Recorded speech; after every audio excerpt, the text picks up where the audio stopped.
Everybody, and welcome to KG4MUK Ham Radio. Be sure to like and subscribe because we're making some changes and we're finding out that we've come across some issues and some problems before. I had the issue of the Ameritron 1306 here that you see in the video. Well, it was shutting off. Well, let me start off from the very beginning of everything and give y'all a kind of an updated um, version of what we've been up against. I've been running the Cushcraft R9. I've been having a little bit of issue with it. I've took it down. I'm cleaning it up a little bit and readjusting everything on the R9 and going to do some more fine tuning with it. And I'm also, again, I can't stress enough how important it is to have one of these in your ham shack. If you do not have one, get you one of these. These will save you a lot of headache. This is the MFJ HF VHF SWR analyzer model MFJ 259D. I highly suggest if you're a ham radio operator, get one of these. They're a big help.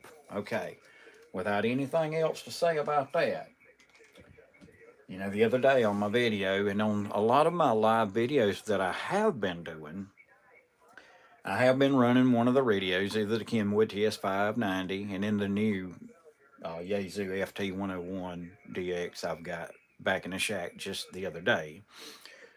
This is new. This is new. All of this stuff is new. Okay.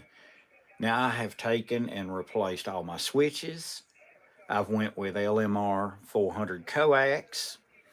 I put the best PL259 plugs that money can buy. Matter of fact, I got a hold of some of the good ones from way back. This got the good ceramic type Bakelite center. Okay. Now, with that being said, I've got my antenna outside right now. I got my MA5B Cushcraft mini beam. Now the mini beam, I've got a 1-to-1 SWR on it on all the bands that the MA5 mini beam works on. It's perfect 1.0 to 1.1. That is as high as the SWR is on that MA5B. And that MA5B beam works absolutely amazing. I can't say enough about it. It is a really good antenna. And there is a few little upgrades that I am doing to mine currently right now. That antenna is down and I am making some serious good modifications. I'm putting the boom on it is the same length boom, but I'm going with an 1 5/8 Schedule 40 aluminum, aircraft aluminum, and it's thick wall, like really thick, super strong. But anyway, that MA5B, I have no problems, no issues, no idas, no problems at all. I do got an antenna problem, but before I had an antenna problem, I want to discuss in very great detail on the Ameritron ALS 1306. Let me see who's in here. I don't see anybody. Okay. The 1306 was giving me some really bad problems. It was like it would click off every time I'd get tuned up, the tuner would tune up. I'd have a 1 to 0.3 to 1.2 SWR pretty much on all the bands with no issues whatsoever. They'd tune it down that low. And I would run the amp from 160 meters all the way down to about 12 meters. I'd get down around 12, and let's see, it was 12 meters and 10 meters. 10 meters being the culprit that was killing me. Every time I would key up, the amp would click off. So I chased coax, I chased antenna problems, I checked and I analyzed the antenna, I analyzed every single component. Hello, Jesse. Welcome. Okay, I appreciate you being in here, so I'll keep going. The problem is I had taken and took this thing right here. I took this test thing and I tested for the ohms and the resistance, capacity, everything. Just testing every kind of thing I could with each thing, testing each piece of coax, each item in the shack, till I came all the way in here and I found out everything from out there in here was perfect. Okay, now that I've got that out of the way, I fixed my clicking off on the amp, which I'm very proud to say it was a very simple fix. You know, and I'm going to take this off and I'm going to show you the RCA jack that comes out of the radio and goes to the amp to click the amp. You see this right here. If I can get it out from around this a little bit, I can show you the RCA jacks. I'm going to pull this off. The RCA jacks are just a simple little stereo cord. The cord, there's nothing much to these things. I took and put a clip-on ferrite, but what I did with the clip-on ferrite is I wrapped that wire around this 2 or 3 times, 2 times, and then back through the center, and that's all I did. Just keep what this does is when you clip on a ferrite bead, it takes the RF interference that you could possibly be getting, which that's what was happening, is it was getting into this line and causing the amp to click off. Once I put this little $2.99 bead on and wrapped it as many times as I could, as close as I could to the end it plugs in. Once I did that, everything went back to working perfect and works like a champ with no issues, with no problems. Okay, so we got that fixed and got that solved. And with all the, and I don't want to say this, like I feel like I'm bragging, but I don't want to sound like that. But with buying the best coax, I'll get that straightened out a little bit. With buying the best feed line coax, buying the best switches, having the best radio equipment, the best microphones, the best test equipment, just making my hobby its absolute best with the finest equipment that I could get my hands on. And replacing all this stuff, the amp clicking off was a simple little less than $5 at a radio store to get a RCA jack cord. Okay, so then I got all that fixed. The amplifier was working perfect. I mean, it was running good. And then I thought, well, I'm having problems with the R9, and I took the R9 down.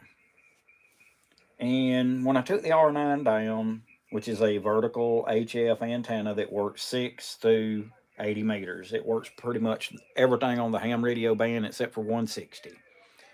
And it doesn't work anything UHF, VHF. I thought I would put my max con 10 to 160 off-center dipole up. Now, I love MaxCon antennas, and I still love them even to this very moment. I've stood behind them. On my QRZ page, I've got a thing linked to where y'all can click on my page. You can click on the antenna link, and you can go to their page, and you can buy any antenna they have. I ain't got no problem with any of their antenna equipment. I'm just stating the fact of something that don't make no sense. And the fact is once I had everything perfect, I brought that other antenna down so I could work on it, but I put the wire antenna back up.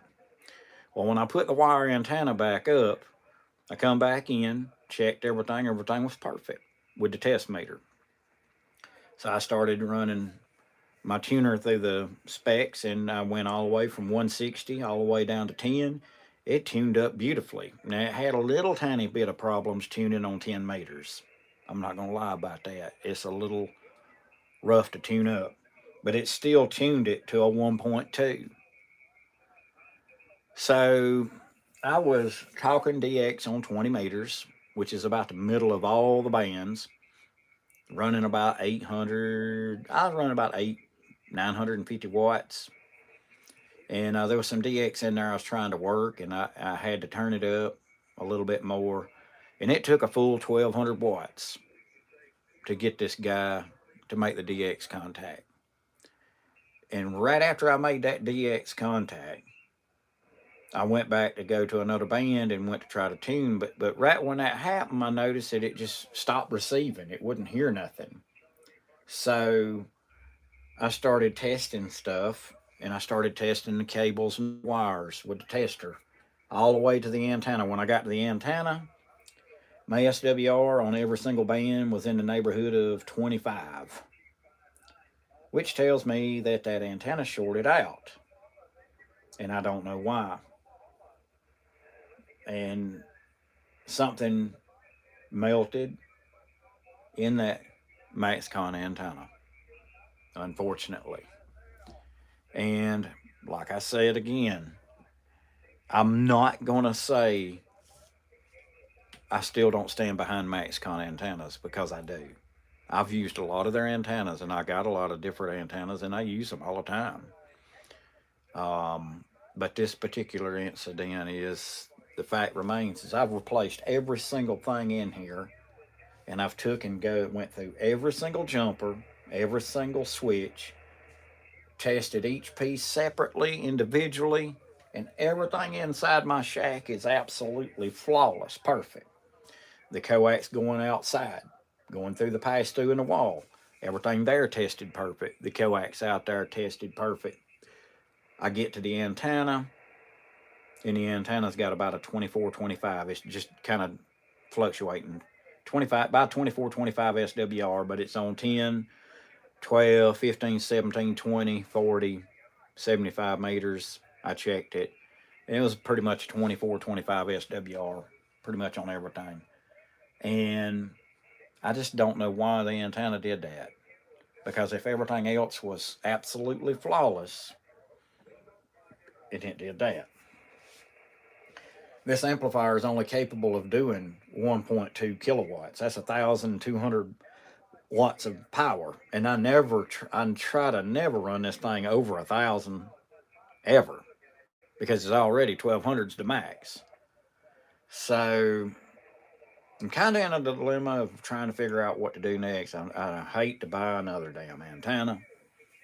I mean, I've already went to the extreme and went to that point to where everything I've done, put all I can put into everything that I put it into, and now the antenna I'm on right now is a regular vertical, and it'll only tune from 20 meters down to 10 meters.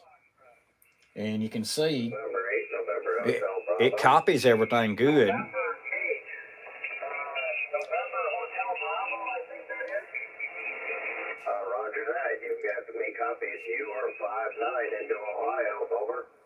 That's Ohio.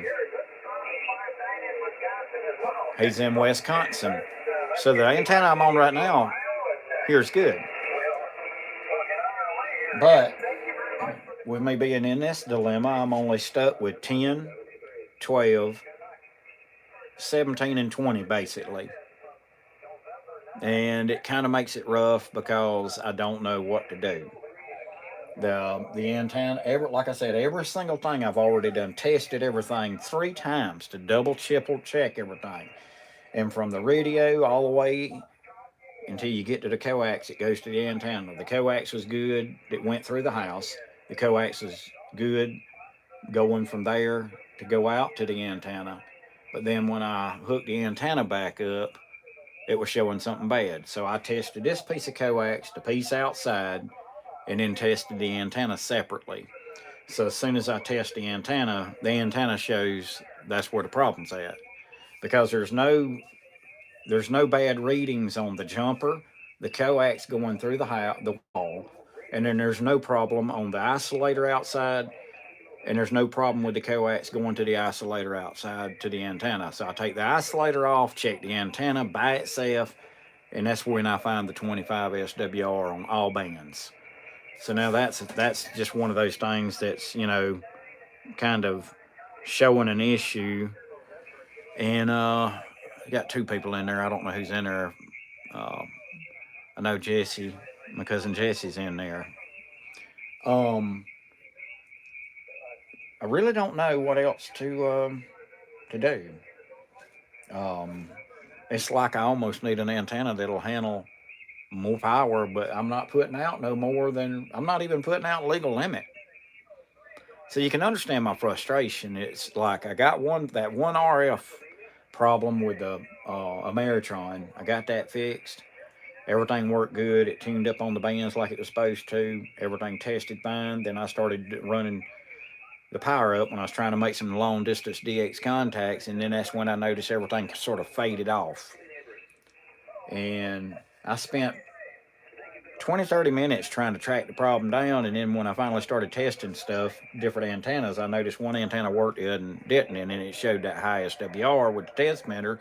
So then I got up this morning and went and checked each piece all the way to the antenna, and that's when I found that it was out there. So I've got a burn up antenna that I can't use, and ain't nothing else to do but just try to decide what I want to get. Hopefully, I can try to figure something out.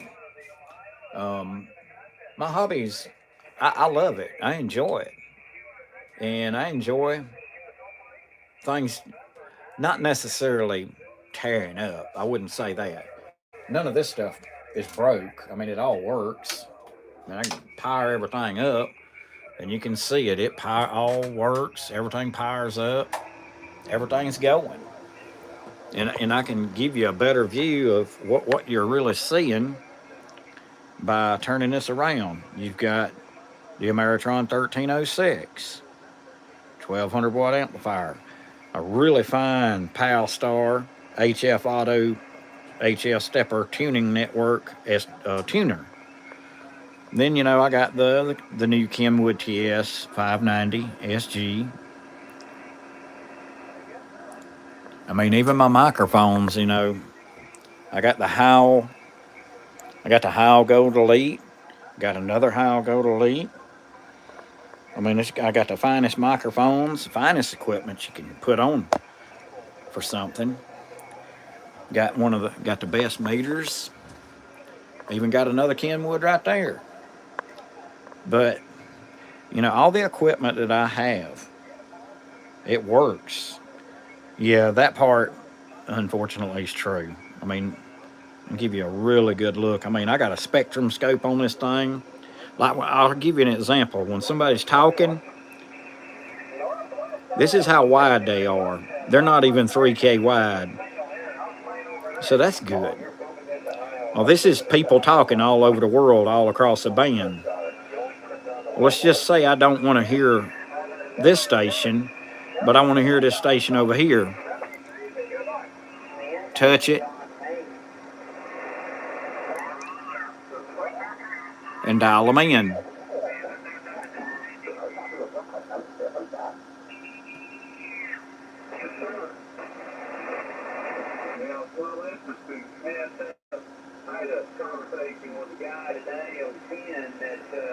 And here's something else too. You got filters.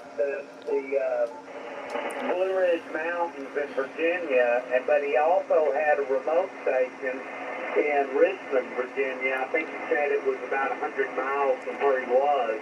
And he was doing NBIS, his gig. And like right here, I can go, say I want to go back to 250 where the other people were at, and say I touch a screen, and I ain't got to dial much. Well, they're on 251.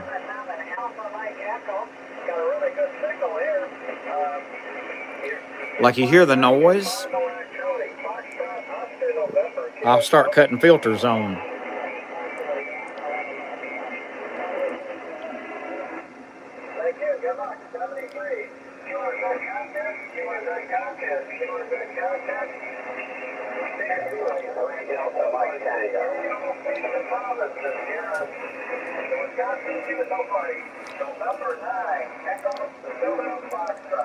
Kilo Golf 4 Mike Uniform Kilo KG4MK.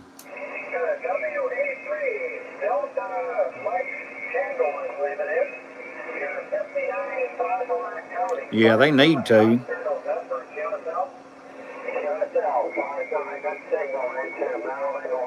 Okay. Okay, thank you very much. Whiskey Alpha 3, Delta Mike Tango.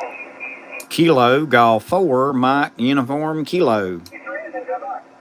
KG4MK. Alpha Charlie 4, Hotel India.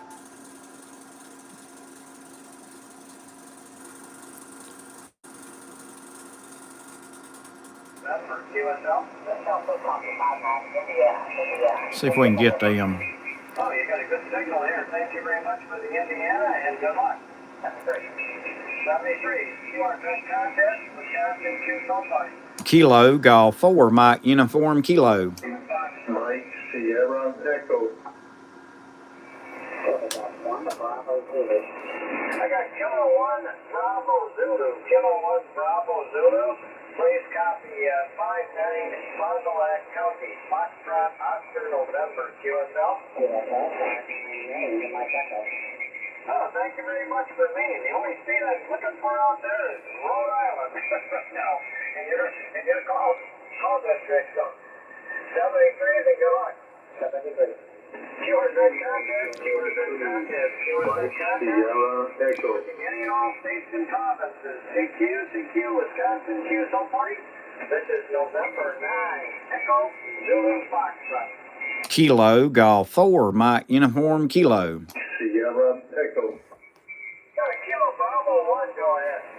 Yeah. Thank you. Kilo Bravo 1. He ain't listening or he can't hear me, but that's okay. You can't have it every time. Get my daggone camera to do that. But anyway, that's what I'm up against. That's like I say, I got all of the issues with the RF. I got all the tuning issues with most everything going out. So everything is good in here. I just got to get a better antenna system, and I got to get something that'll just hold up better. And it could be very well that I don't know. I don't know that water could have got in that thing. But we can't do anything else about it but talk about it. But I did want to bring up the fact that we did get that little RF issue with the amp shutting off. The amp does not shut off anymore. Once it keys up and it Cadillacs all the way up to from 300 watts, roughly about 350. From about 350 to about a kilowatt, it just runs like a Cadillac and does not have any problems whatsoever. Just that one thing with the amp, we had to put the clip-on Faraday, and you had to take that wire and that toroid and put it around it a couple times, clip it back, put it on there, and it solved the problem. And all that does is sort of insulate the wire from RF getting on the line and it going into it, because when it hits here, it basically stops it. So that's the reasoning behind that. Anyway, I thought I'd go make a real short video and just give everybody kind of heads up on what was going on with the little RF amp kickoff issue. That's solved. Now we just got to figure out what kind of antenna we're gonna go back with and go from there. But anyway, y'all have a good day. 73s, appreciate you being by here. Appreciate you coming in there, Jesse. And good to have you in there. But y'all have a good day, and I will catch y'all next time. KG4MK out. Be sure to like and subscribe and give me a thumbs up. I'll catch y'all next time.